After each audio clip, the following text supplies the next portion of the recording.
Hello and welcome back to the channel. I'm Marcus from InfoSec Governance, and we're a cybersecurity company that specialises in the provision of Cyber Essentials and ISME Cyber Assurance certifications within the UK. Or, if you're based outside the UK, we also offer ISME Cyber Baseline, which is a good certification for you to have if you need it. In today's video, we're going to be talking about asset management. We're going to talk about the pros and the cons of doing it, as well as how you actually go about getting started with a new asset management program for your business. But before we start, if you like this video today, click the like button and subscribe to the channel so that we know we're making content that is useful for yourselves. So now that we've done the intro stuff, let's get started and talk about what an asset is.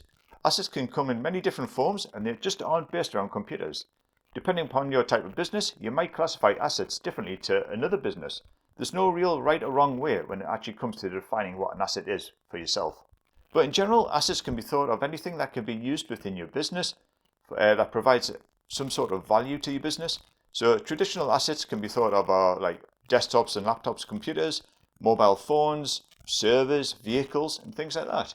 But you can also have to think of other areas of the business as well. What about paper-based systems? Do you have a lot of paper-based systems in the environment? For example, invoicing, payroll, human resources, or HR? If so, these can be thought of as assets. What about items such as offices and even your employees?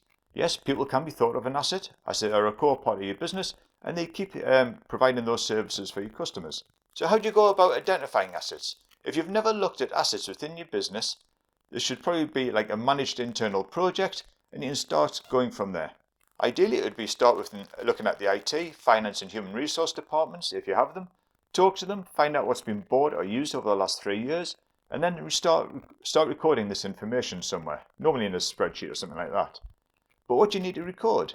Well, I would recommend the minimum information you need to record is something like a unique ID, the name of the asset, the type of the asset, is it a desktop or laptop computer for example, who's the owner, so we have an asset owner, what's the location of the asset, what's the value of the asset, and so forth. Now as I said, this can be stored in an Excel spreadsheet and then developed over time as you progress and get more information. You'll likely find that as you start developing the asset management system, you're going to start finding more and more items as you progress through, and you'll likely start recording more and more information just to help yourselves. But if you've already got some form of assets listed already within your business, are the assets up to date? Can they be trusted? I would recommend you go through, verify all the assets that you already have recorded, and just double check everything's correct and up to date. Now the National Cyber Security Centre, or NCSC, have quite a bit of information when it comes to asset management and more. So I'll post a link in the page in the description of the video just below here. So now we know what an asset is. We've started looking at what assets we have and we've started recording the information. But why do you actually need to know what assets you have? Well, the simple fact is, if you don't know what assets you have, how do you know what you need to protect? What assets can you depreciate? And potentially, what assets are risky to the business? What happens if an asset is lost or stolen? Do you know where they are, who they are, how much it costs? By making sure that you manage and identify all the assets which are valuable to your business, you can build upon this foundational framework, which can then tie into other areas of your business. An asset management system can help you identify with risks within the business by helping you understand what systems you have, where they are, what the cost is to replace, things like that.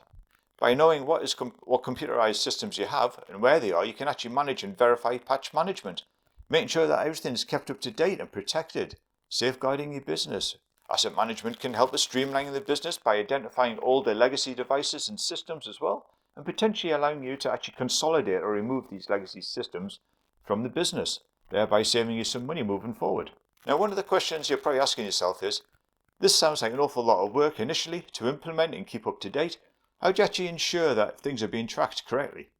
Well, to be honest, it doesn't take that much to do once you get started. You implement a plan that the business knows about, and keep all the employees up to date, integrate it into your onboarding processes, identify and record what equipment people are getting as they get onboarded, implement an annual review or more frequently of systems, and just make sure systems such as your monitoring systems, Azure AD if used, remote management systems, mobile device management, and so forth, log all this information that you got, consolidate it all into one area, and you can go from there.